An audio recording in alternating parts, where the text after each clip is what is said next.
Hello, and welcome to Chapter 4, Mini number 5. We're going to talk about fat pads. I know, it sounds exciting, right? Let's share this screen and play a slideshow. So, fat pads.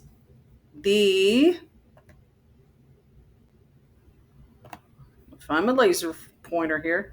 So, there's a couple of fat pads that we need to be aware of. In the wrist joint, there are two fat stripes.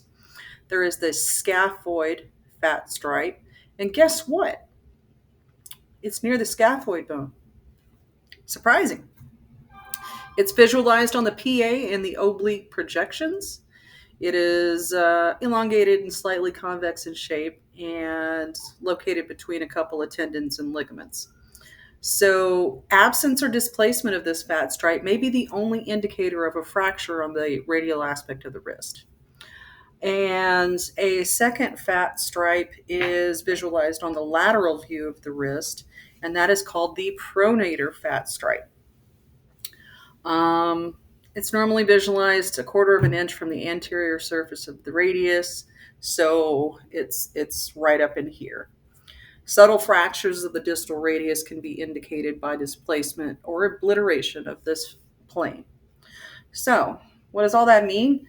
Sometimes displacement of the adjoining fat pad or band may be the only indication of disease or significant injury or fracture within a joint region. And the reason for that is these fat pads are extrasynovial, meaning they lie outside of the synovial sac. So a joint is enclosed in a sac. They are outside of the sac. So any changes that occur within the capsule itself, whether you have bleeding within the capsule or you have significant amount of fluid, which is called an effusion, is going to move that sac upwards and outwards and make it fill up because it has nowhere else to go.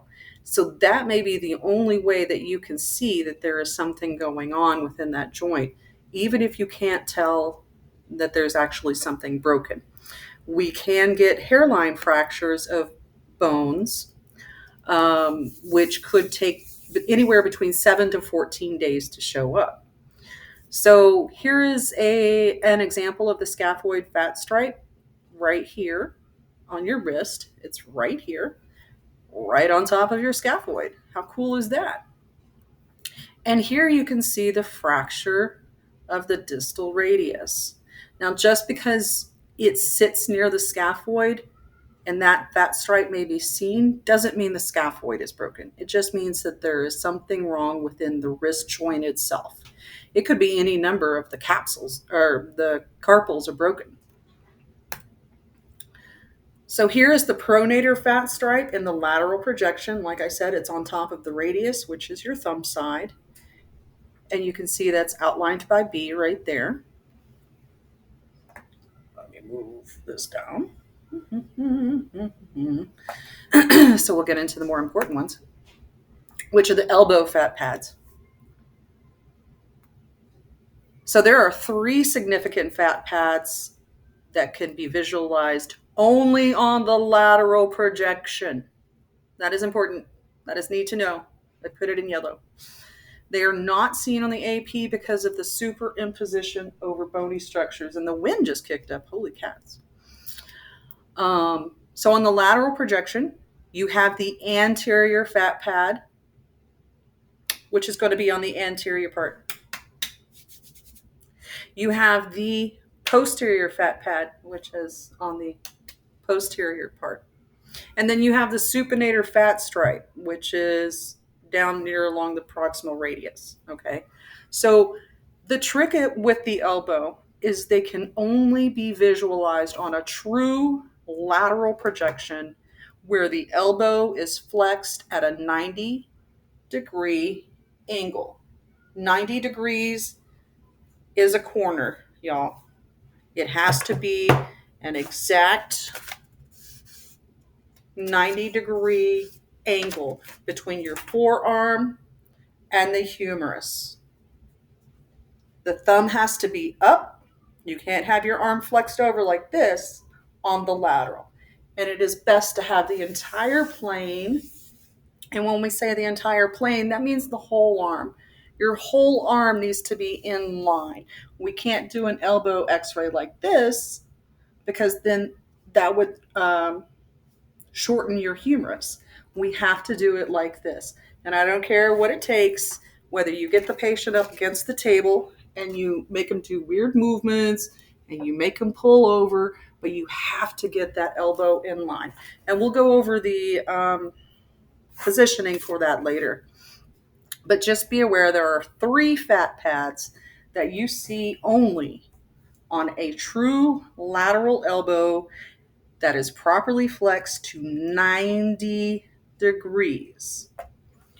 If it's extended beyond 90 degrees, the olecranon slides into the fossa on the back, and it elevates the posterior fat pad and causes it to appear, which could throw off the radiologist's reading.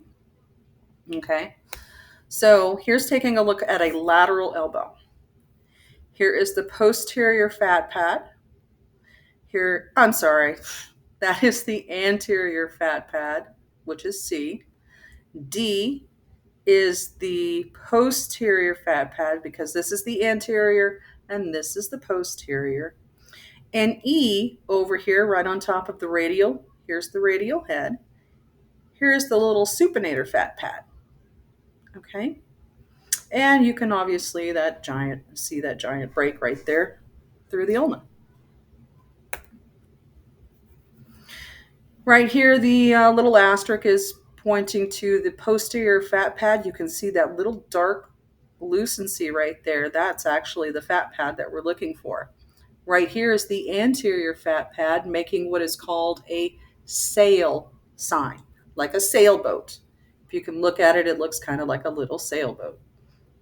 You can see this person is a little person because their olecranon fossa has not completely, the olecranon of the ulna has not completely developed yet. And you can see a growth plate right there on the radial head.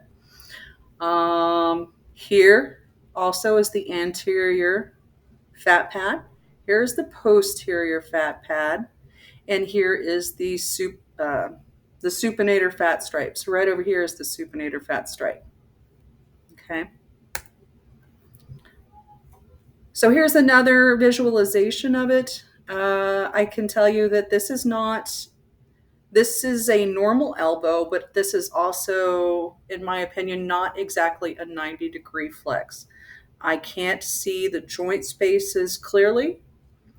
I should be able to see right through that elbow. I can see that the top is superimposed over that, which tells me that they did not position this arm correctly. All right. So that's what it shouldn't look like. And that's it. Let me see if there was anything else. Nope, that was it. Go ahead and take a test.